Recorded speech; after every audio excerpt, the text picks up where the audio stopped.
বন্ধুরা, কলকাতা ফটাফট টিপস চ্যানেলে আপনাদের স্বাগতম। চলো বন্ধুরা, দেখে নিই 15/9/2025 সোমবারের শুভ সংখ্যাগুলি কী কী আছে। বন্ধুরা, আমরা 1 থেকে 4 বাজি 4 সংখ্যা রোলিং টিপস রেখেছি 3850।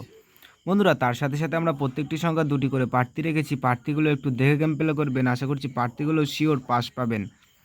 বন্ধুরা, তার সাথে সাথে আমরা 1 থেকে 4 বাজি 3 সংখ্যা রোলিং টিপস রেখেছি 850। বন্ধুরা, তার সাথে সাথে আমরা এই থ্রিটাকেও রাখছি। বন্ধুরা, 1 থেকে 4 বাজির মধ্যে এই সেটটা নিয়ে প্লে করবেন, তাহলে 2 টাইম পাসবেন, 2 টাইম। বন্ধুরা, তার সাথে সাথে আমরা 1 থেকে 8 বাজি টার্গেটে 2 সংখ্যা রোলিং টিপস রেখেছি 50। বন্ধুরা, এই সেটটা 1 থেকে 8 বাজির মধ্যে শিওর 2 টাইম পাসবেন, 2 টাইম। বন্ধুরা, 5 to 8 বাজি টিপস এই ভিডিওর কমেন্ট বক্সে পেয়ে যাবেন। বন্ধুরা, তোমরা যারা যারা আমার এই চ্যানেলের ভিডিও দেখছো, আমার চ্যানেলটিকে সাবস্ক্রাইব করে রাখবেন, তাহলে নোটিফিকেশনের মাধ্যমে রেগুলার আমার এই চ্যানেলের ভিডিও পেয়ে যাবেন। বন্ধুরা, তোমরা সকলে সুস্থ থাকবেন, ভালো থাকবেন।